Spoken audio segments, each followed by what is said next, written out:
It's the black guy in the corner, but they'd rather see a on the corner. They say I'm stealing Nick's clips like I'm stealing Nick's chick, not knowing that I hit him first week for the lick. I said, Nick, I could post here while you post there. Let's run the ads up, then let's meet up over there. Good evening, everybody. You're watching America First. My name is Nicholas J. Fuentes. We have a great show for you tonight. Very excited to be back here with you tonight on Tuesday. We have a lot to talk about tonight, lots to get into, big show. Honestly, it's slow. It always slows down around this time of year, around the holiday season. So it's not, look, it's a regular, boring old news day. But it'll be a fun show. Fun show, but, well, it's not the biggest news ever. I'll tell you that for free. Our featured story, we're going to be talking all about the Ukraine peace deal, which is up in the air. And Trump has proposed a 28-point plan to end the war between Russia and Ukraine, and a draft has been released. You can read it online. We will work through some of the major points, but it doesn't contain any major surprises. It is basically what has been discussed from the very beginning of the Trump administration, at least. And it talks about giving Russia the territory that they've won in the Donbass, but also in the other provinces, giving them Crimea. We're going to take Russia's frozen assets and use it to fund Ukraine. We're giving Ukraine security guarantees, limiting the size of their army, preventing them from joining NATO, but opening up the possibility of joining the European Union. There are not a lot of major surprises, and Trump is going over the finer points of the deal with Zelensky, and it seems that there is not a lot of daylight between them anymore. Russia is seriously considering the proposal, but we're not getting ahead of ourselves. Trump says that he will not be meeting with Zelensky until it's a done deal, until they've effectively agreed already. Doesn't want a repeat of every other major summit where the plan doesn't actually come to fruition. So we'll talk all about that. We'll talk about the contents of the deal and the prospect that it will end the war, which I'm not really optimistic about.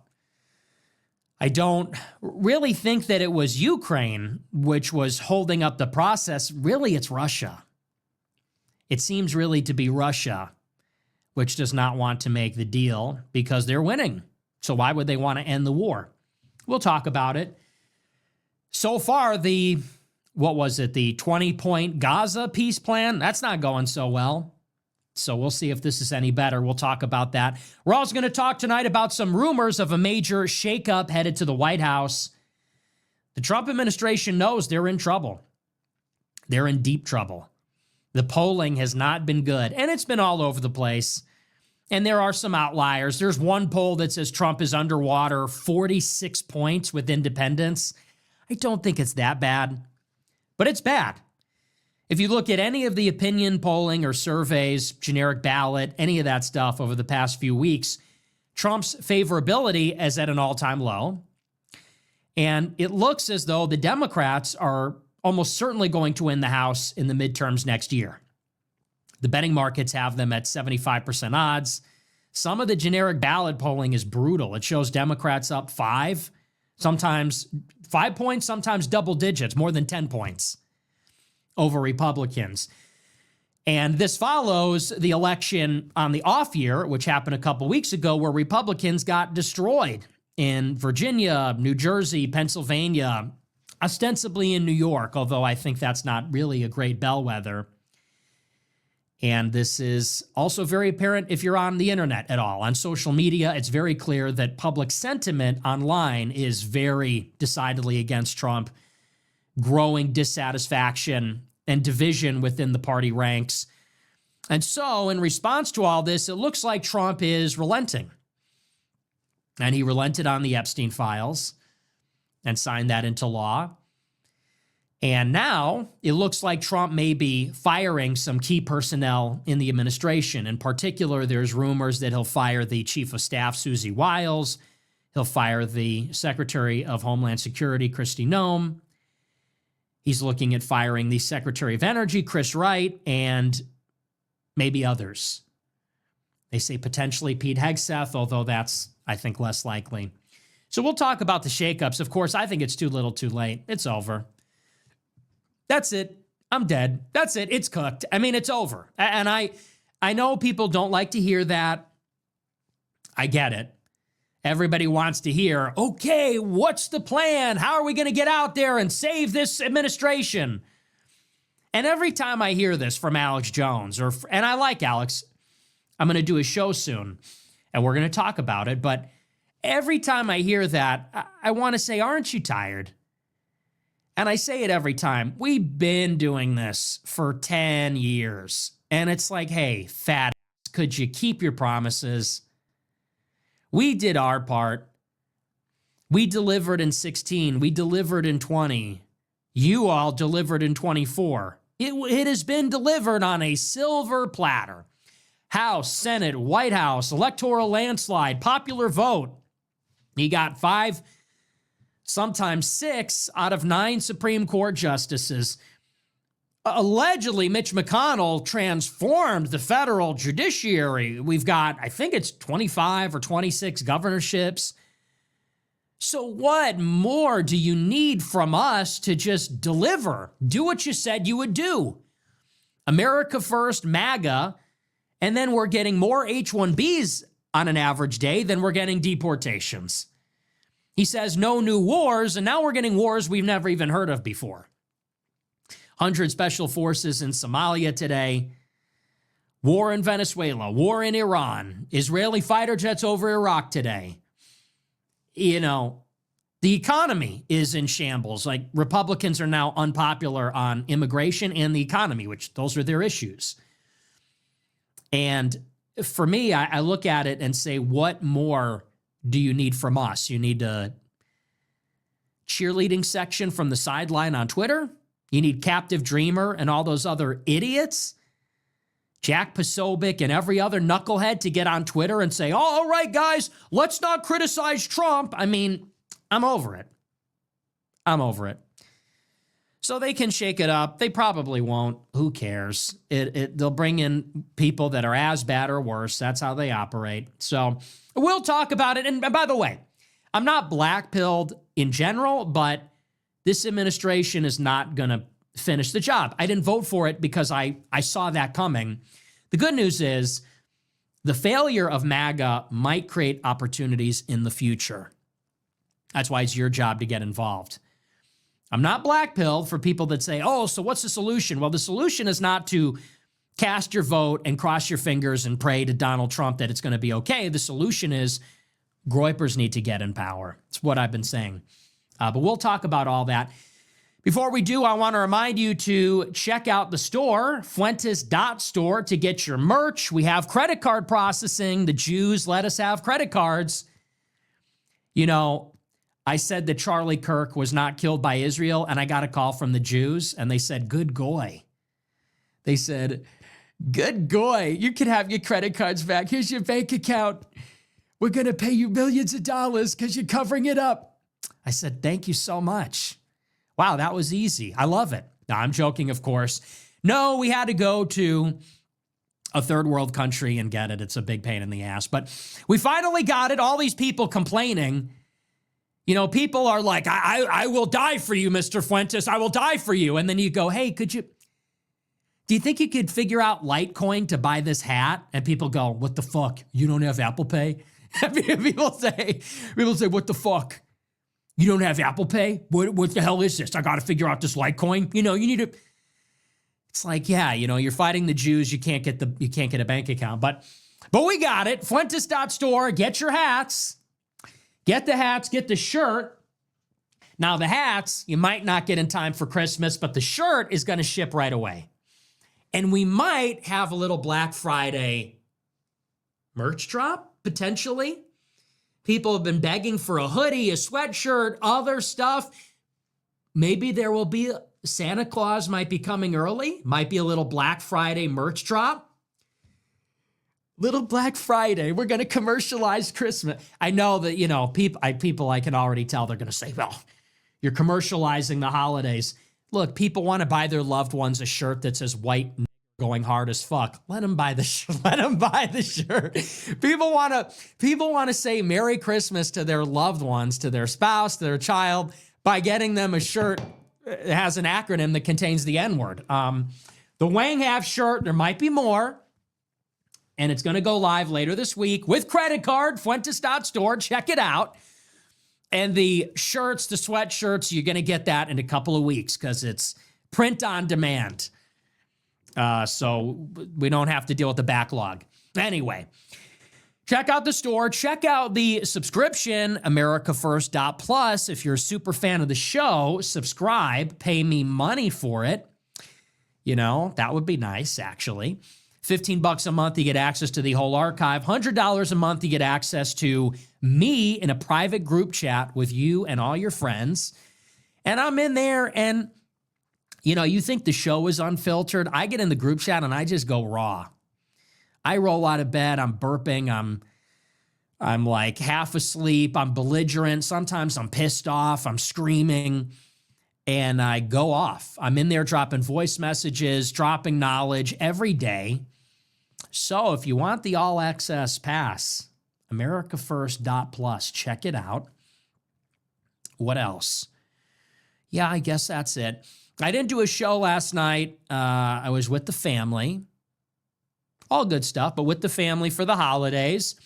My interview with Jack Neal dropped yesterday. This is a collab I did some time ago. I didn't do it this weekend. I did it a couple of weeks ago. And I thought it turned out really great. And Jack Neal, he's very popular on Instagram, very popular on TikTok. He's interviewed Andrew Tate, Tristan Tate, Candace, a lot of big people. And he came out to Chicago. He took me to the ghetto. I wasn't thrilled with that. I had to get off of 290 at Independence Boulevard. He almost killed me. I told him, don't get a studio in the ghetto. And he got the studio in Humboldt Park. I said, great. Awesome. Friday afternoon, what could go wrong? No, but I went out there and it was a lot. I thought it was, I'm just kidding a little bit, but that is a true story. It was an excellent interview. The reviews are great. I don't know that I was surprised. I didn't think I had a great performance, honestly, but I think it turned out excellent. The comments were very positive. All the comments said, this is the best interview I've seen. This is a real interview. This is actually a discussion. Great questions.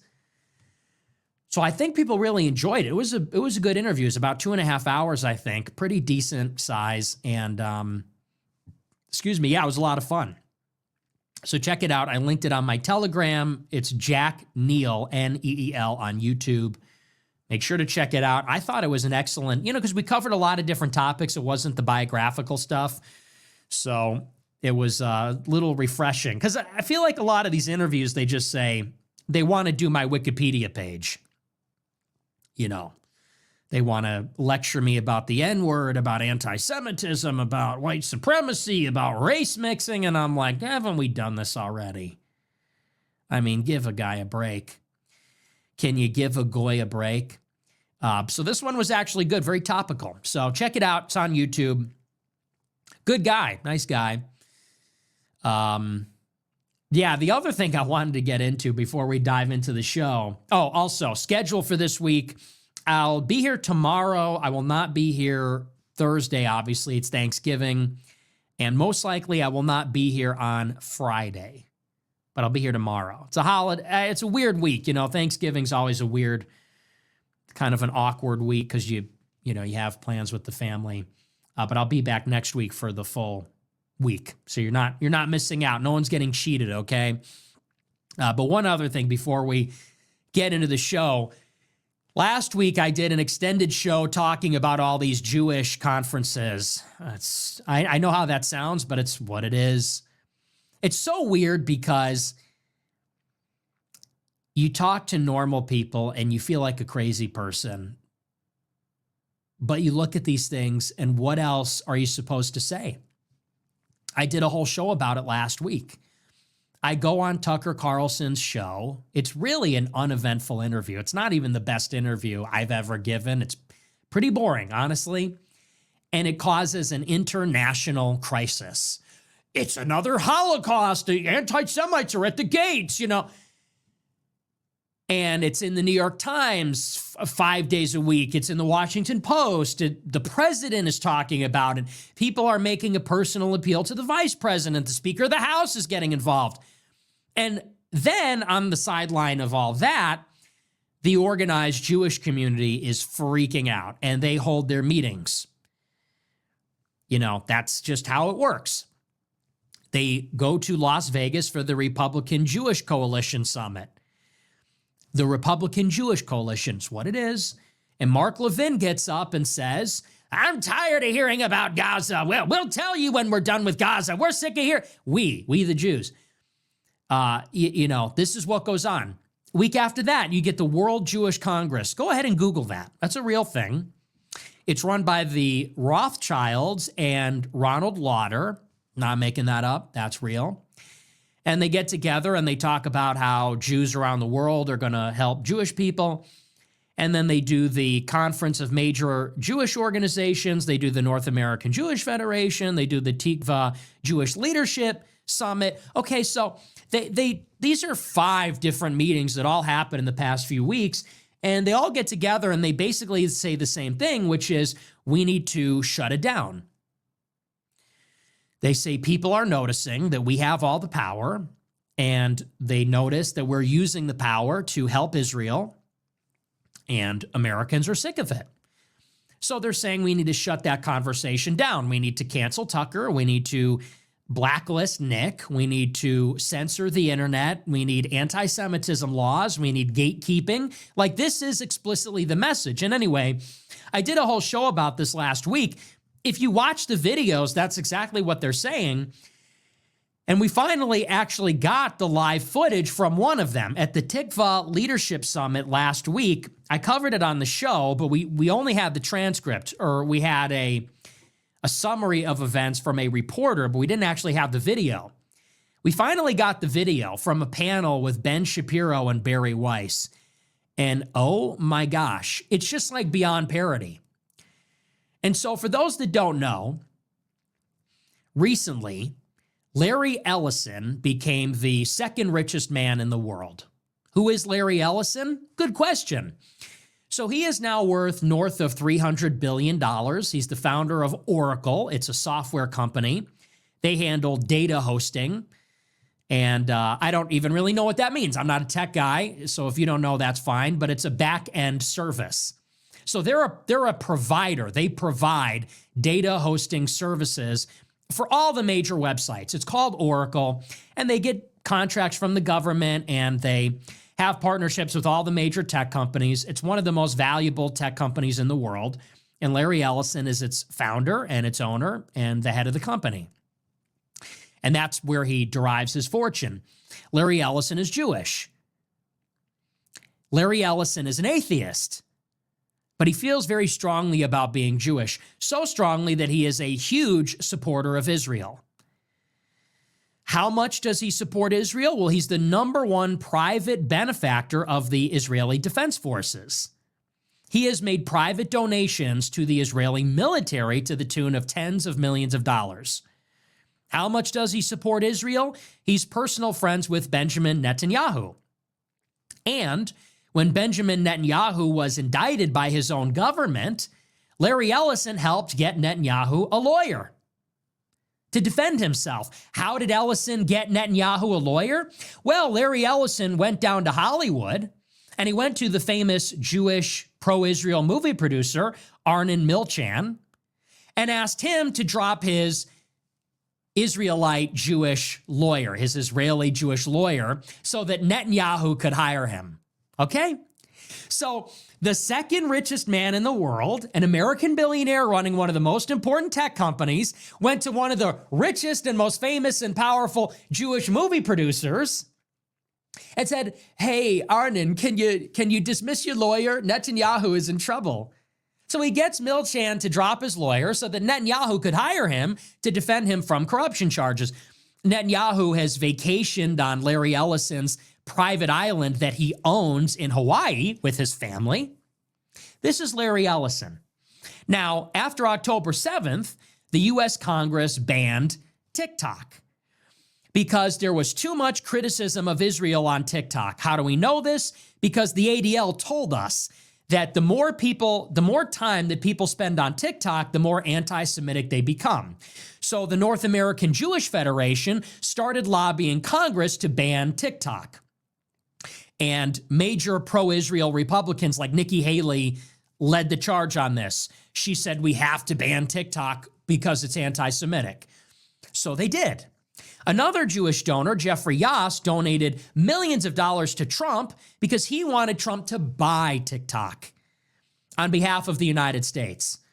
As you know, recently Trump completed that deal as part of a wider trade deal with China, and the United States purchased TikTok from its Chinese parent company, ByteDance, and the U.S. consortium that bought it was Larry Ellison's company, Oracle.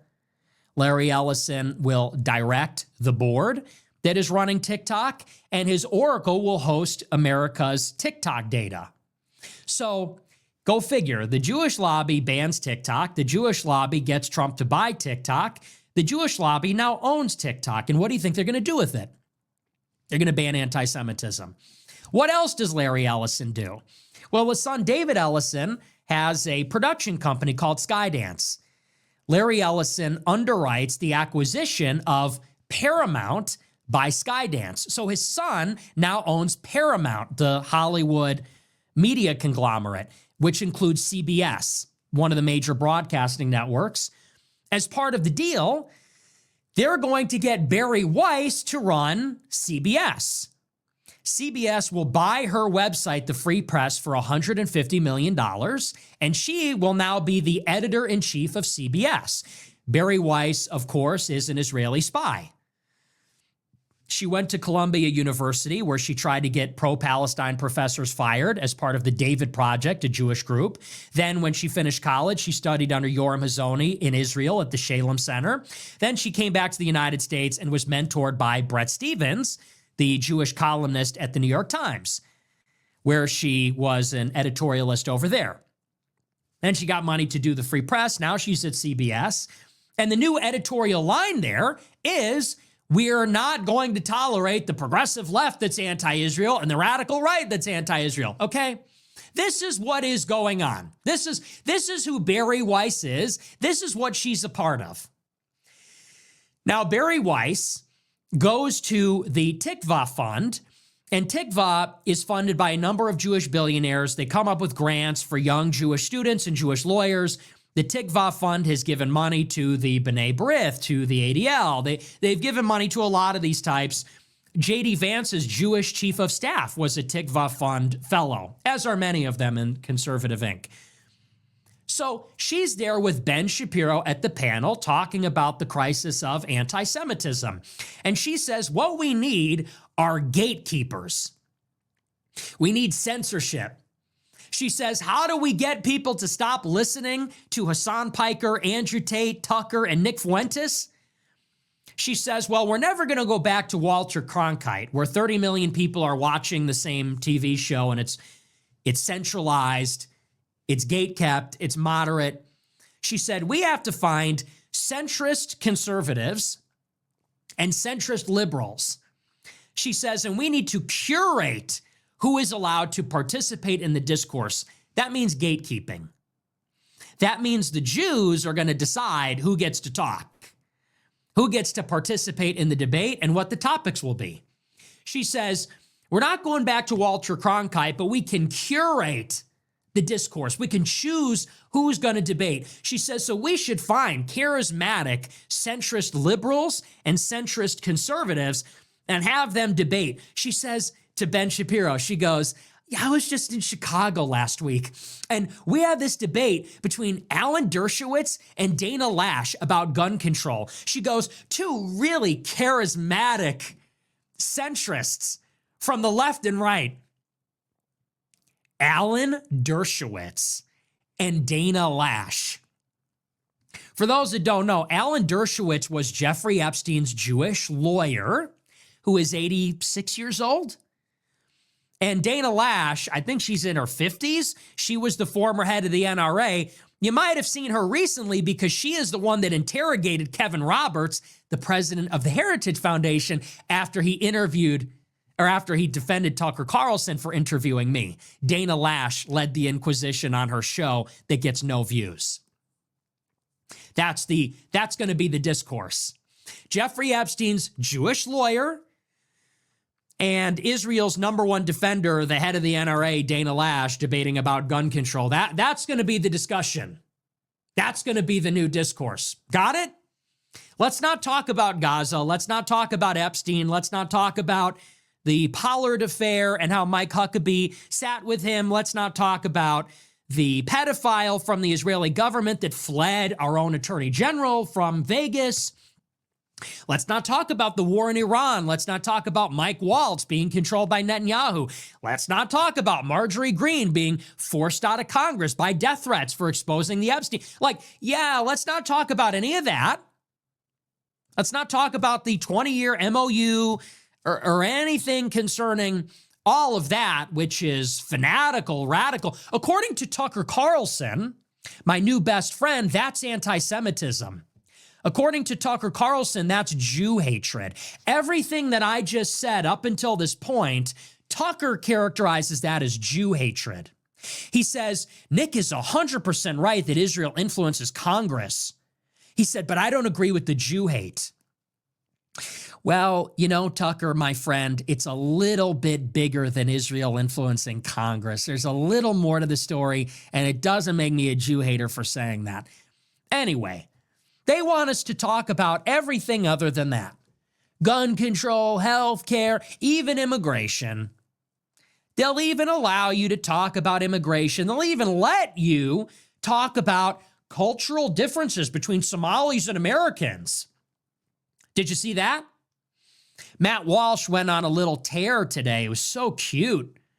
Daring today, aren't we? Go get him. Matt Walsh did a little segment on his show where he said, you import the third world, you become the third world. Daring today, aren't we? We're 50 years.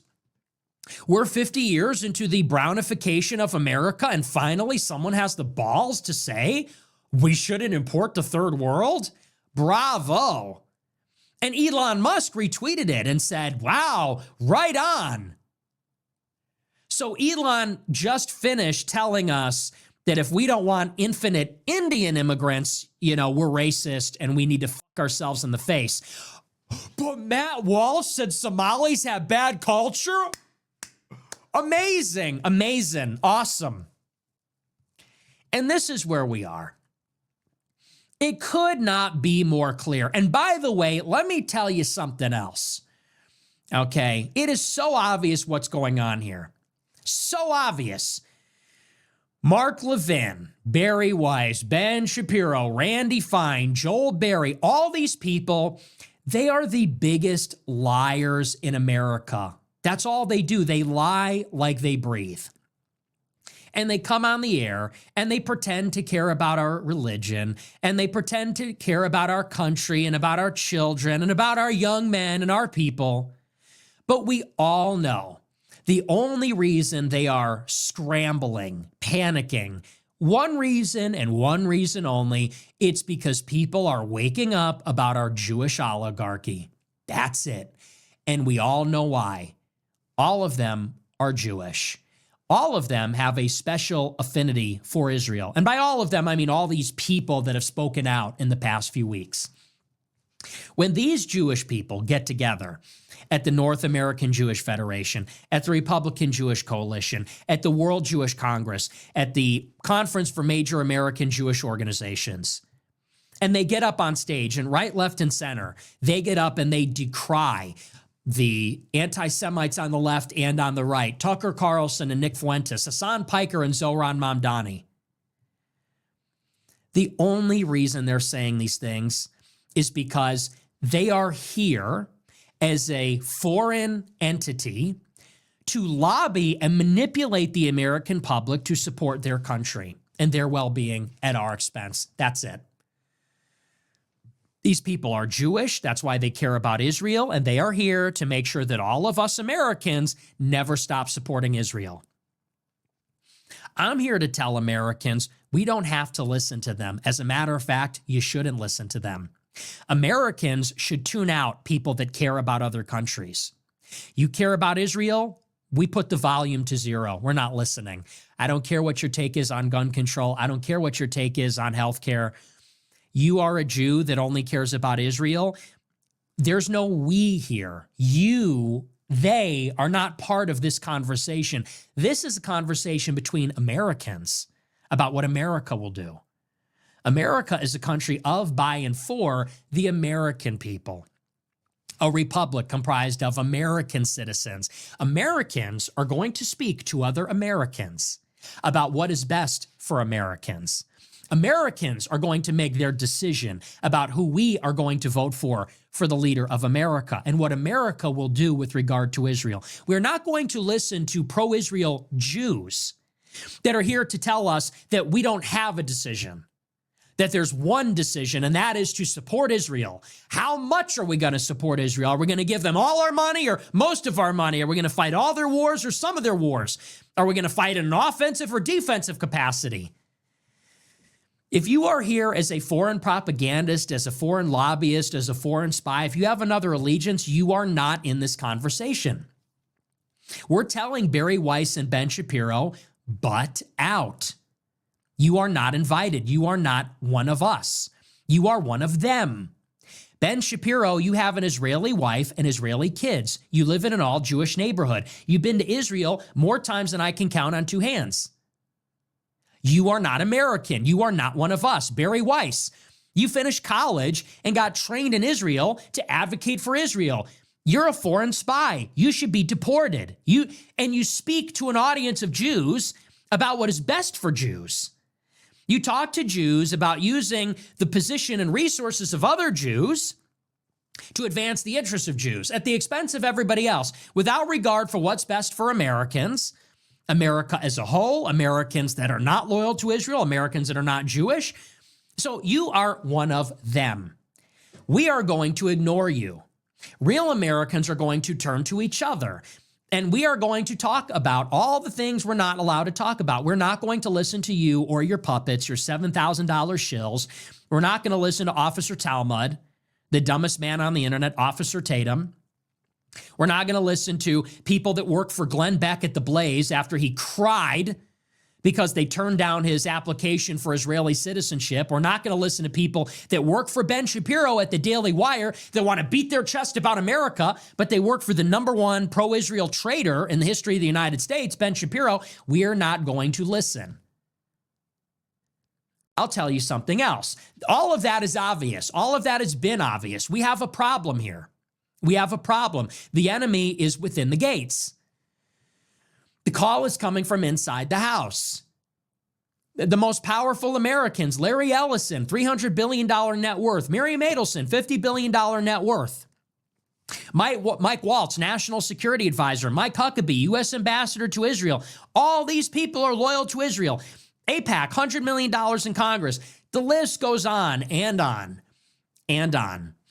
These people are a bigger threat to the United States than the Muslims. They're a bigger threat than almost any other group because they have concentrated power. Concentrated power, concentrated money power, concentrated political power. How do we know this? They use it all the time. They use it to buy TikTok. They use it to get the president of Harvard fired. Why? Because the president of Harvard wasn't cracking down on dissent against Israel hard enough. They direct their power in a focused beam against Marjorie Taylor Greene, against Claudine Gay at Harvard, against all these different targets, against Elon Musk when he tolerates people criticizing Israel. This is why they're more pernicious. What's more, they come up with these lies that insinuate themselves into our history. They say Judeo-Christian. They say Western civilization, as though they're a part of that, as though they weren't opposed to it and against it for millennia. As though they're great thinkers like Maimonides didn't say that they should pray for the death of all Christians every day. As though their Talmud doesn't say our Savior is burning in hell, doesn't instruct Jews to spit when they pass our cemeteries, says that they don't have to save our lives if we're in mortal danger. That's the problem. We all know it. Here's what's happening now. The reason that I am popular, actually, it's not because the economy is bad, actually. It's not because young men are disillusioned, whatever that means. It's not because young men don't have economic opportunities and you're going to go and tell them about the free market or whatever.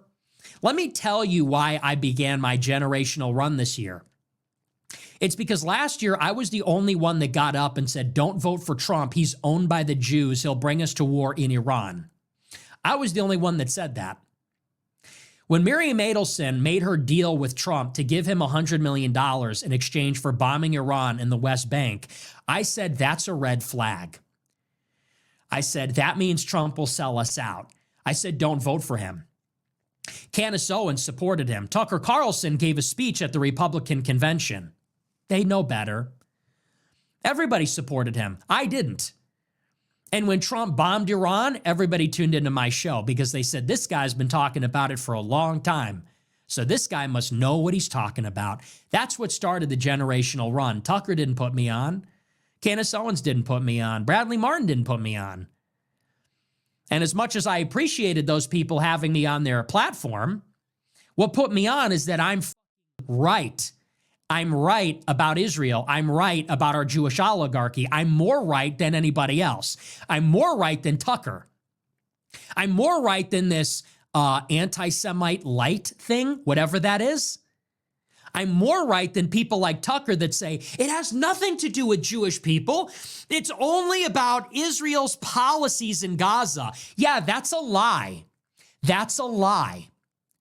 And it's a lie from someone who has been in politics for 25 years, but only started criticizing Israel last year. Gee, I wonder why. I guess he had an epiphany. Amazing.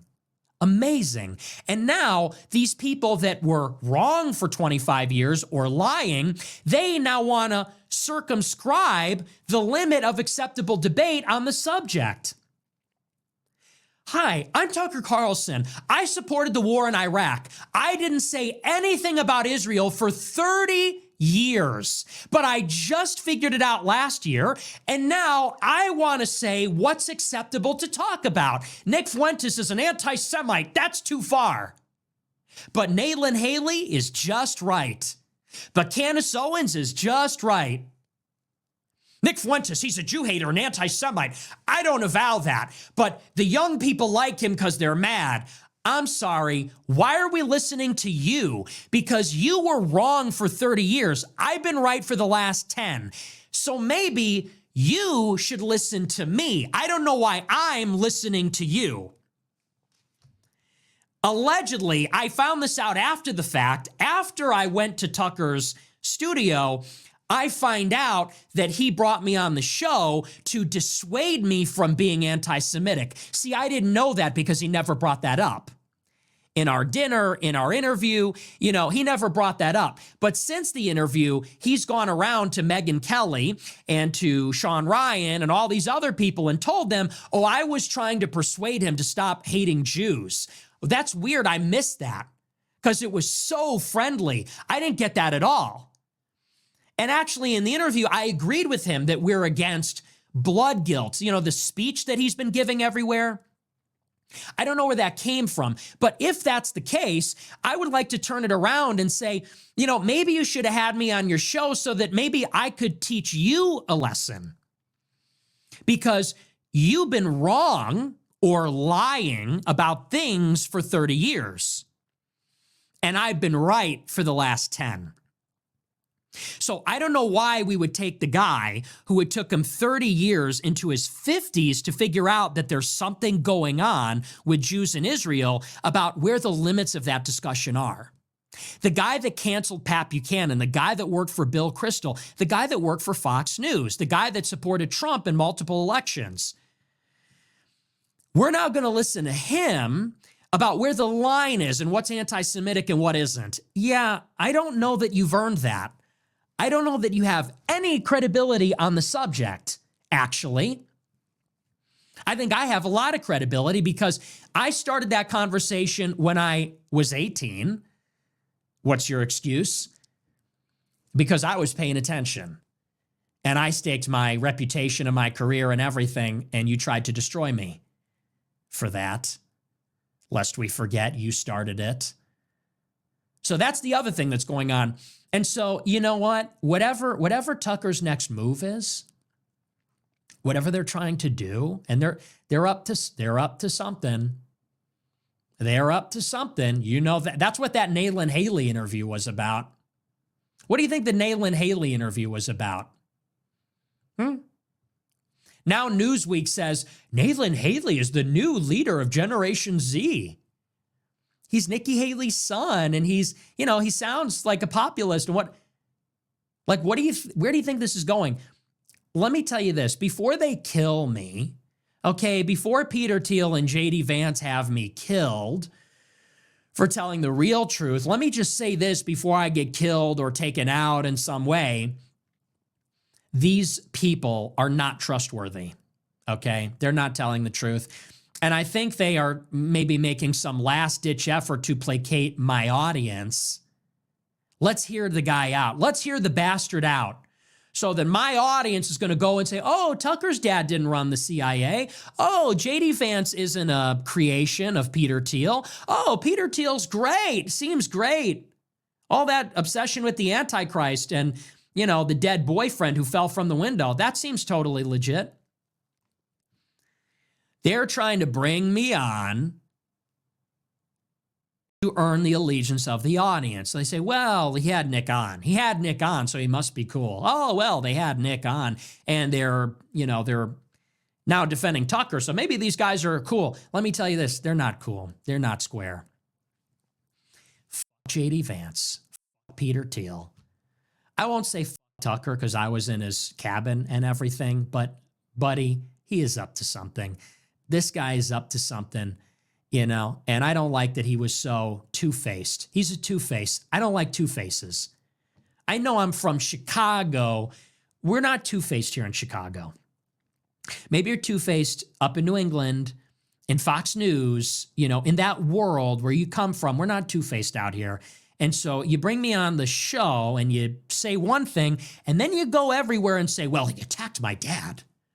I didn't attack your dad. You lied. You lied. You said you didn't know your dad was in the CIA. He was. That's not an attack. That's a fact. And it's relevant. He goes, well, he attacked my dad. No. You attacked me. You worked with Max Blumenthal, son of Sidney Blumenthal, to get a hit piece written about me in the Gray Zone calling me a fad because your buddy, Joe Kent, who is also in the CIA, said that he doesn't support my views on Israel. So where's the accounting for that? Or is that something else we want to gloss over?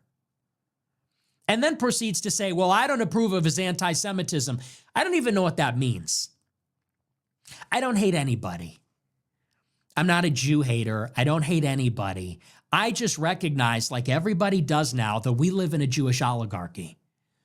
Okay? The reason we live in a society that is apostatized from Jesus Christ, the reason we live in a diverse society that was reconstituted under Martin Luther King Jr. and the ADL and the Civil Rights Act and the Hart-Celler Act is because of Jewish activists working in the diaspora to make this country more hospitable to their ascendancy, to make it tolerate a hostile foreign occupation. That's why. And they're using that same influence to build up their base of power in Israel. That's a fact. Everybody knows that. And if you can't say that with your chest, if you can't support me for saying that, I don't trust you. Because I'm saying nothing wrong. I'm not saying anything wrong. And I don't like that. And by the way, I'm one of the only ones telling the truth. I'm not a perfect person. You don't have to avow every joke or shitty thing I've ever said, but I'm one of the only ones telling the truth. So if it's anything other than he's telling the truth, it's, he's an anti-Semite. Oh, I don't approve of his anti-Semitism. When people tell you who they are, listen. When people take their mask off and they show you who they are, you listen. I took the call from Tucker. I went out just like I went to Candace's house. I'm always open to talk, and I'm always willing to accept the olive branch. I went out there and I said, let's see what happens. Let's just see how it goes down. And I thought it went pretty well. But now, ever since he's gone on the tour, now I find out it was an intervention. Oh, that's news to me. Now I find out the whole thing was an intervention about how I'm an anti-Semite, and my audience just needs to follow other people. They're trying to split us up. Not to sound like a cult or anything, but that's really what it is. They hate that people support me because I say this. And they hate that none of their attacks work. They call me everything. They attack everything about me. They attack my look, my personality, my family, my race, my everything about me, my past remarks. I'm an extremist, everything about me. They rip me to shreds because they want to discredit me in the eyes of the audience for no reason other than they don't want you to listen to me. That's it. These people will tolerate anything. Criminals, degenerates. They'll tolerate scumbags like Dave Rubin. They'll tolerate that. They'll tolerate Kevin Spacey. They'll tolerate George Santos. They'll tolerate every flavor, every variety of scumbag, degenerate, criminal, thug, liar, crook, psycho. They say, I'm making everybody look bad, and then you got Candace Owens on again? Really? They do a show about chemtrails. They do a show about demonic attacks. I'm making everybody look bad? They'll tolerate anything, but they attack me on the basis of everything. Why? They don't want you to listen to what I have to say about this. So you can think whatever you want about me. Take the information. Don't trust these people. I don't trust these people, and they're trying to use people. I will not be used. I will not be bought. I cannot be tricked. So that I'm getting really suspicious and I'm getting really pissed off about it. I'm getting really pissed off about the whole thing. Piers Morgan, how many shows is he going to do about me but not have me on the show? We're going to do yet another show about Nick Fuentes, not going to talk to him. On Piers Morgan, uncensored, by the way. Megyn Kelly's going to play the clip of me from Grand Theft Auto, really? The assault from the Blaze, writing articles. They got that bald idiot doing Dear Groyper. They got Rufo and Lomez, illegal immigrant wife, Jew academic. Then they got the Doyle show, sucker goy slave show. Endless. Me against everybody. Me against all of them. Me against everybody on the payroll from PayPal Mafia. Me against everybody on the payroll of CIA, Trump, GOP, Israel, and I hate to say it, but it's what it is. Me and the Groypers against everybody. So, and that's always how it will be. And you know what? Now's about the time when people say, oh, you need allies, you don't want to get isolated. I would say it's the total opposite. I would say, no entangling alliances with the Groypers. Let's not get tricked. Let's not get caught up with people that we don't understand or people we don't know, people we can't trust. I don't know what Tucker's deal is. I don't understand it. I don't understand how a person lives like that. It's all a big fucking lie. The cabin with the knickknacks. It's an artifice. It's a complete artifice. The whole thing's an artifice. I don't like it. And I don't like what he's been saying. I think it's two-faced. I feel betrayed. I feel hurt. I feel betrayed. I think it was bullshit. Just like with Candace. I don't like these games. It's not good faith. It's not forthright. It's not direct. It's not honest. And you know what, buddy boy, you need your credibility right now. Whatever the fuck you're trying to do, you've been working for the system for 25 years. And I got your number because we know about your daddy and all that. And seems like a good guy. Seems like a fucking patriot for what it's worth. But he ran the CIA. He ran Voice of America. You can't really afford to act like that right about now. Can't really afford to be two-faced. You have to be a little bit above suspicion. You got to let some of that go. I don't like it. I don't like it at all. Anyway. That's how I feel. I don't like the backhanded compliments. He's so talented. I know I'm talented. I'm right. I didn't get canceled because I'm talented. I got canceled because I'm right. So don't give me this, he's talented and he's right about some things. Oh, but he's an anti-Semite. Don't give me that. Don't give me that bullshit. Don't give me that. You know that. That's not even true. That's a crock of nonsense. And that sounds like Ben Shapiro. It sounds like a different flavor of that. He's telling me Netanyahu likes you. Okay, how do you know that? What did he tell you? For fuck's sake. I just lose my mind because it's like, you know, more than anything, I'm like, let's just stop the lies. Can we just like the level of gaslighting and psychological warfare that has been waged against the American people? It's just enough. That's why people resonate, because they know I'm real. You know, I'm not perfect. They don't agree with everything I say. They don't like everything about me. Maybe they just think I'm funny, but I'm funny because I'm real, because there's not a pretense. I'm not playing a character. I'm not changing my views every other year. Okay. So I've like, you know, to get it from Shapiro is one thing. Okay, he works for Israel. Very simple, very straightforward. In some ways, it's more honest. But this I can't stand. You know, and I don't like the feeling of being used and manipulated. I don't like the feeling of people, you know, running these little games, doing these. I promise I'm almost finished here, but these like subtle little digs they take at me, bringing up the Nazi stuff all the time. It's like, yeah, I don't know if you really get it. So anyway, I've been very pissed off about I feel like the whole thing was an op. I feel like the whole damn thing was an op. And that's why the message is never relent. We're going to, no, sorry. The moderation, if you thought that was happening, that has just been canceled. That has been permanently foreclosed. We are identitarian. We are pro-white. Christ is king. The Jewish billionaires must have their power taken from them. Period. End of story. Yes, it does have something to do with this theological battle. You might not want to address that. It might make you uncomfortable, but that's what's going on. What else are we supposed to conclude when we see week after week Republican Jewish Coalition, World Jewish Congress, North American Jewish Federation, Conference of Major American Jewish Organizations, and we see one after the other, Ronald Lauder, Mark Levin, Randy Fine, Barry Weiss, Ben Shapiro, one after the other, they take the stage and say, we're going to make our decisions. We're going to use our position and resources. We're sick of hearing about Gaza. America will fall. America will get what it deserves. How much more of that do you need to see before you understand what's going on? It's so obvious. And by the way, everybody gets it. They're trying to get you to not get it. Everybody sees it. They're trying to trick you. And they're trying to conflate that. We don't hate them, and we don't hate them because of who they are or how they were born. We don't hate anybody. But this sick has to stop.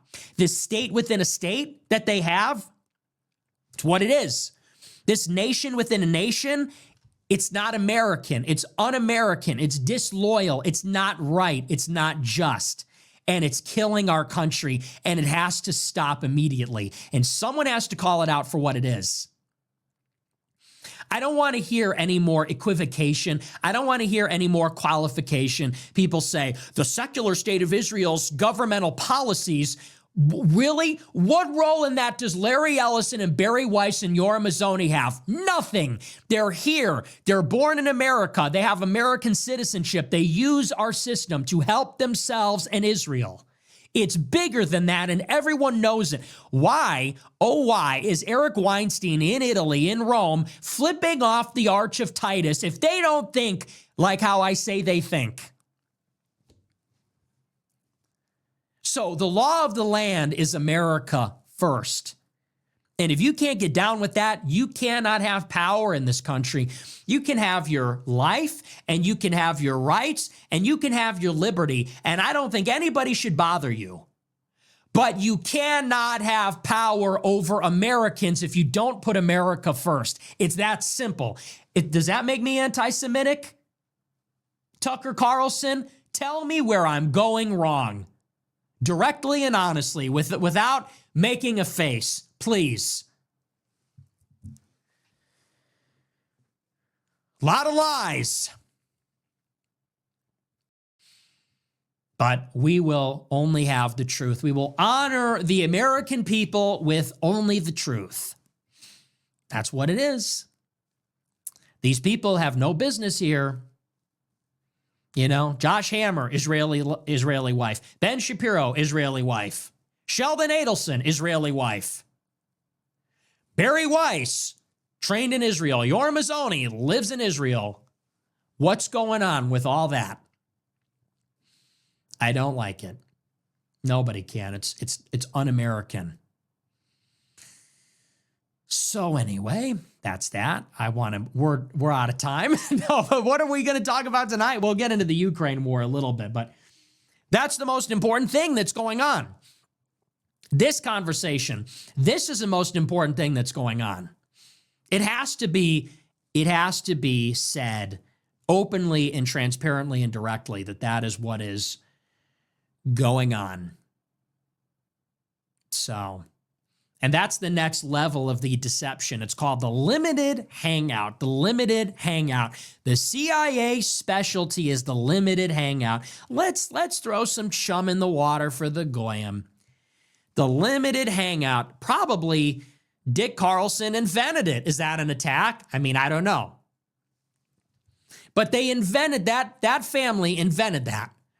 The limited hangout. We will disclose some things to get people from really drawing all the correct conclusions. Well, we can criticize Netanyahu and we can criticize the neocons, but we can't criticize organized Jewry in the United States. We can't criticize the Jewish billionaire oligarchs that have bought the government. Okay. Anyway, that's that. We got to move on. We got to get into our big news for the night, which is about Ukraine, our featured story. And, you know, like I said, I don't know what Tucker's problem is, but I'm just going to nip that in the bud. I don't like that. I don't like that. Something seems not quite right there, and I have a very bad taste in my mouth. And you know what? I'm old enough now. I trust my gut. I trust my gut. I don't trust what people say to me. I trust my gut. And, you know, you go and you meet somebody, you have dinner, you do a show, and then they go around the country saying, oh, but really you're problematic. Something's wrong with people for liking you. You're an anti-Semite. You're a Jew hater. You know, I don't like all that. I don't like all that. That's not nice. And it's not honest. And, you know, I put up with that bullshit before and I called him out. He had me on the show and I thought we were cool. Just like with Candace Owens. She brings me out to extend the olive branch. She did the same fucking thing. I went to do Candace Owens' show and she brings me out to say, do you hate Dave Smith because he's Jewish? Same shit. And then that's how it all started. Her and Tucker got together and said that together. Here we are again. When are you going to accept that, you know, this is where the people are? So, you know, you can't just like, and that's why I say the reason I got to get it out now is if somebody kills me, God forbid, if something happens to me, you just need to know, like, it's their fault. Okay. Like, you know, and maybe you shouldn't say that because then it's like, oh, like everyone will blame Tucker. No, I mean, it's not their fault. But if I get taken out, it's going to be a play, which is have me on the show, get people to trust those people, take me out, and then you get rid of your Groyper problem. Then all the Groypers become whatever the fuck that is. You know, we're going to talk about the neocons, which has nothing to do with Jewish oligarchs at all. It does not proceed from Judaism in any way. Really? Oh, okay. I think that was, maybe that's the play. So be on high alert. Not while I'm alive. Not while I'm alive, not while I have a platform. Not going to let that go. All right. We have to be a fist, okay? This is what Groyperism is. 5 fingers curled up in a fucking fist, punching the face of the system repeatedly, okay? We're not this, not hands up, don't shoot. This is what we are, okay? This is our strength. This is our strength. We are the Groypers united, a fist, punching the face of this system until we get America first. Don't listen to these other types of, oh, hey, you know, we want to, you know, let's all work together in a big tent to vote for Republicans, vote for J.D. Vance. Never forget, this is what we are, okay? Raise your right hand. A fist, clenched. That is what the Groypers are. And don't let him tell you, now the boomers want to say, we hear you. We're sorry. We feel bad. It's too late for that now. It's a little late for that. You had your chance. They're listening now because now we have a voice. So, too late. And look, it's not to say we're only here to destroy, but we're going to punch through all the bullshit. We're going to punch through at 1,000,000 miles per hour, all this nonsense, all of the gaslighting, all the subterfuge, all the deception, all these little white lies, the omissions. We are going to punch through it as hard as possible. I promise you that. So that's what we are. Groyper power. That's what it is. Raise your right hand. It's a fist. Don't give me this hippie shit. That's what the West is. No blood guilt. I mean, that's a great speech. We all believe that. But the time for that kind of talk is past. What the fuck is that even? ACLU propaganda? The West is built on no blood guilt. It's like, I don't even know where that's coming from. Tell that to them. Tell that to the Zionists. We're Christian. We believe that. Got it. We sort of gotten that down pat we definitely have that solid. What we don't have is sticking up for ourselves. What we don't have is taking our own side. We got the part where we're merciful, charitable, universalist. We don't yet have the part where we're sticking up for ourselves, taking our own side, looking out for our own interests, not being the stupid people. That's the part that we're missing. That's the part where I come in. And maybe I won't take it all the way to the promised land, but I'm the guy that's going to wake people up and get them to think this way. We are a team. We have to be like this. We have to be a rock. We have to be solid, impenetrable, unstoppable. Cannot be infiltrated. That's how we have to be first. And we can do all that other. All right, we're going to move on. We're going to take a look. Okay, we are not going to take a look at our super chats. We're going to get into this Ukraine peace deal. Then we're going to look at our super chats. Okay, but that's some hard. Maybe we need a shirt that's like a Groyper fist. That might be a good merch because that is our symbol. It's about power. Okay, this is about throwing our weight around. This is about getting shit done. This is about victory. Okay, it's about pounding our fist on the table and saying, Mr. Carlson, we want our country back. Okay, Mr. Colby, Mr. Vance, we want our damn country back. We are defiant. We are in opposition. All right. Okay, Ukraine deal. Someone says fix your hair. All right, we're going to break this one down into two videos. And this first part of the response is going to be mainly focused on Tucker. I saw this coming, and I think we all saw it coming. We saw Nick trying to keep it together, but Tucker is just not comfortable going to the lengths that Nick is willing to go to. Tucker is clearly under a whole lot of pressure. Tucker wants to, I don't even know if being political is the right way to say it, but Tucker is being very strategic in whatever way. I'm not saying that it's going to work. I like Nick's approach. I don't know what's going to have the best results. But when I see Tucker moving, it seems like he's not willing to stand on certain things that these things are true. You know that you can't just make it about Israel. You know that you have to recognize that, hey, there is a Jewish American influence. There is a sense of the entitlement that comes with this chosen one culture. You can't just blame Israel for that. And Tucker always tries to distance himself from Nick when it comes to that. And Nick, he was right when he said that the interview that he did with Tucker, it was a boring interview. Out of the majority of interviews that I've seen him do, it was boring. Candace's was a little bit boring, but that was probably even more boring than Candace's in some ways. You know, the Dave Smith interviews, the other interviews that Nick has done, the Patrick Bet-David ones. Nick tends to obviously be a different person or to present himself in a different way with the rhetoric when he's doing his own show compared to him being a guest on other people's show. But Tucker's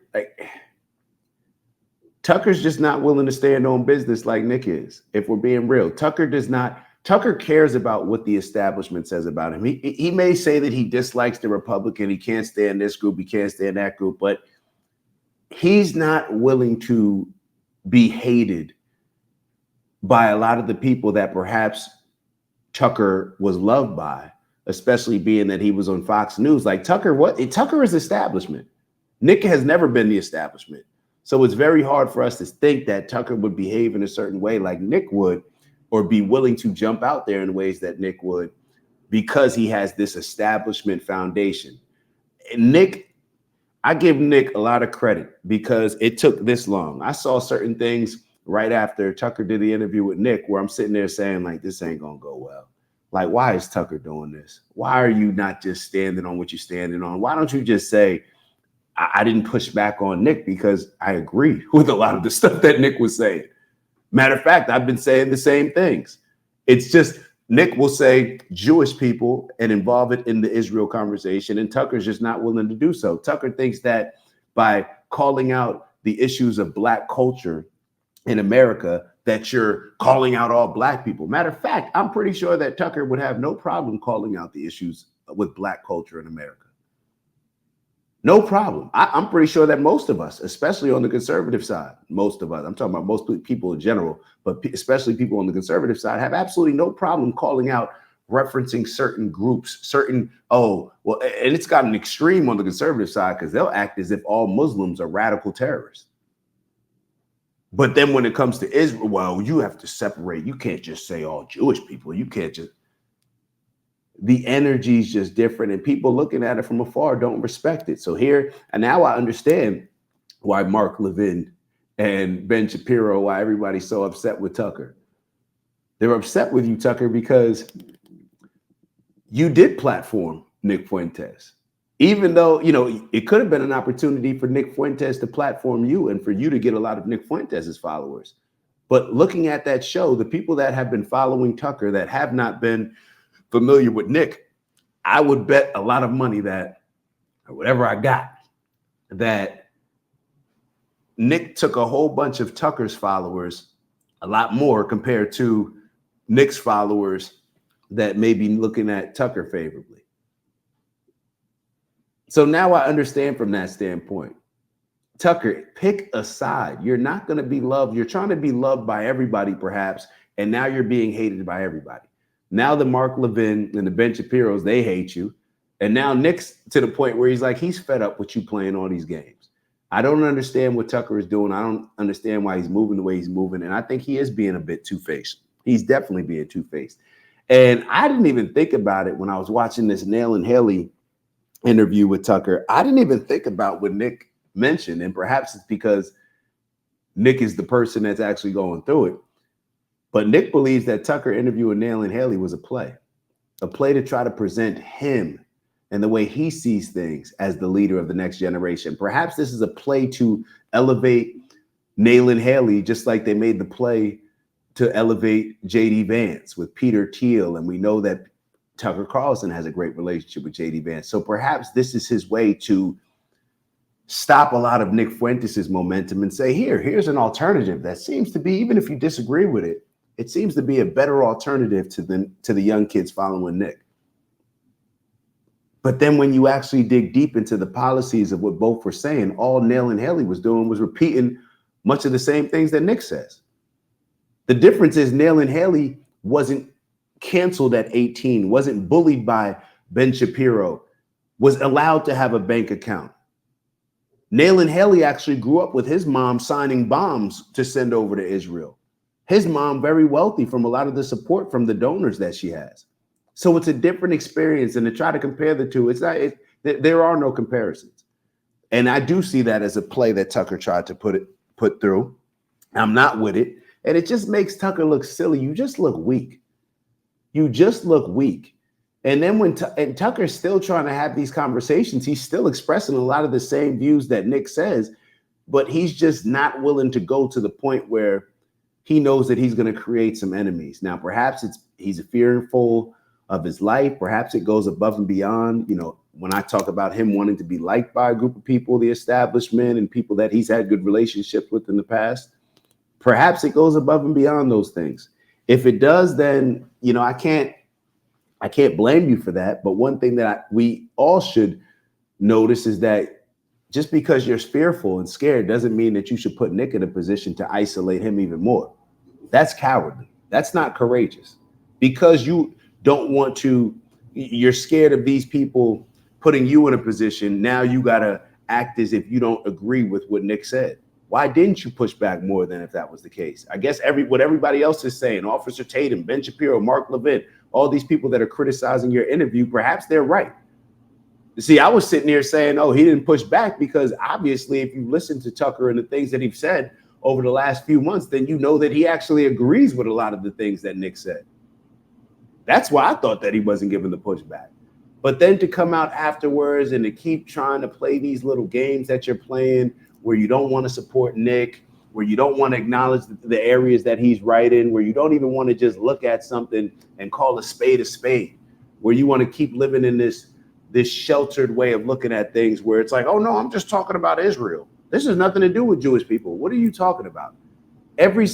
Jewish people say that Israel has everything to do with them. So now you're sitting here trying to separate the two that they don't even want to be separated from in the first place.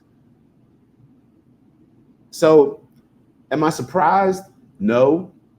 I'm not surprised by like the Tuckers, the Megyn Kellys. Megyn Kelly, she's just as bad or worse.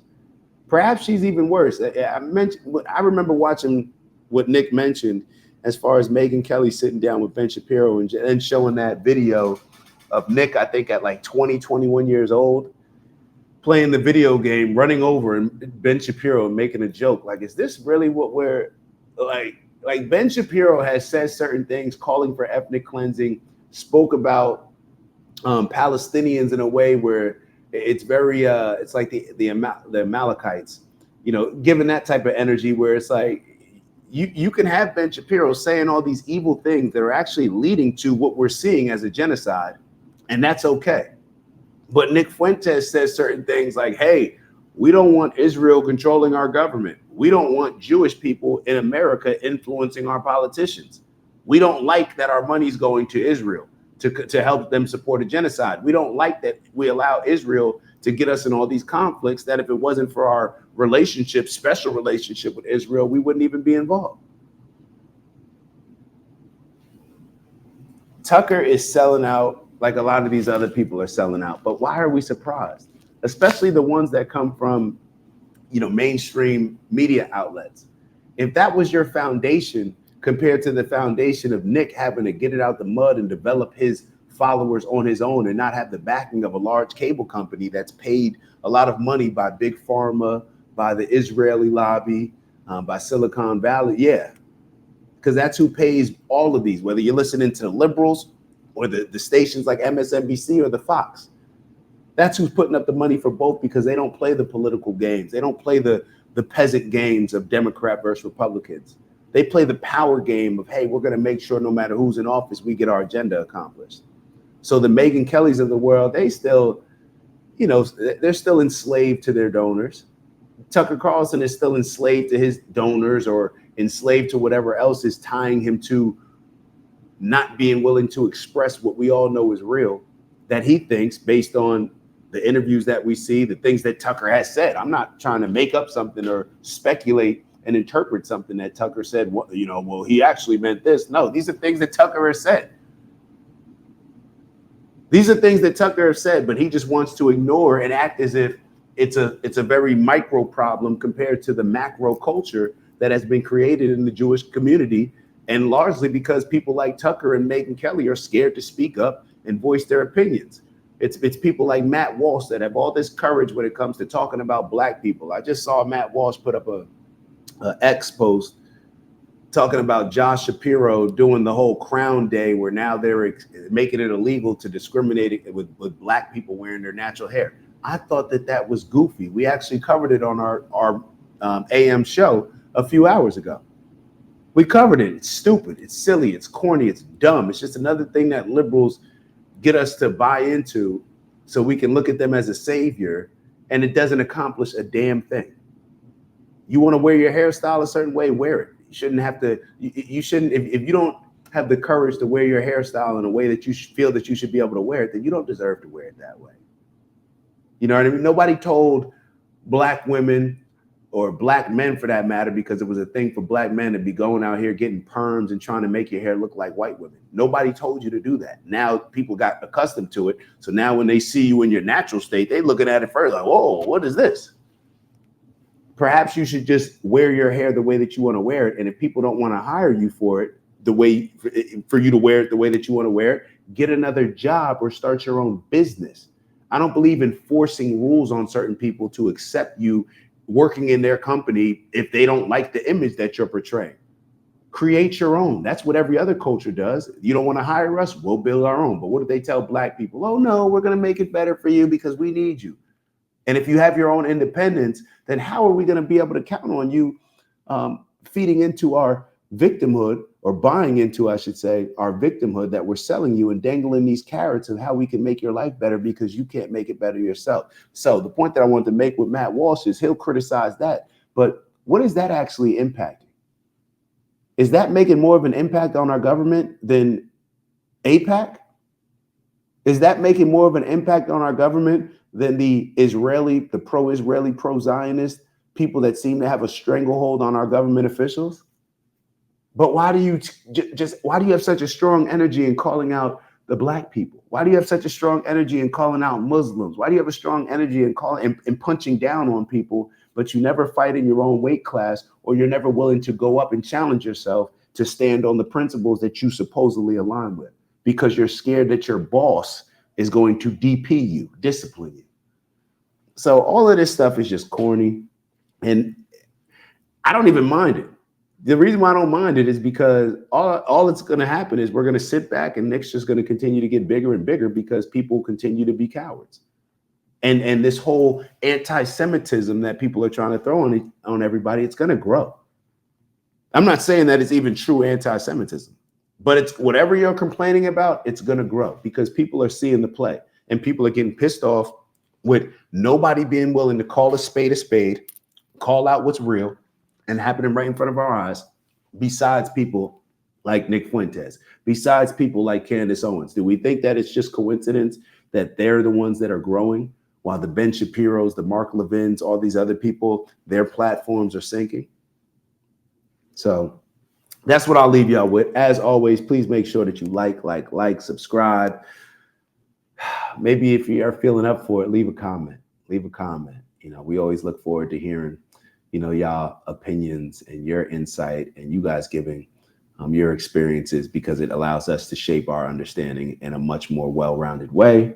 What do I always tell y'all? I try to go into it with a certain amount of objectivity and not allow my bias to impact that.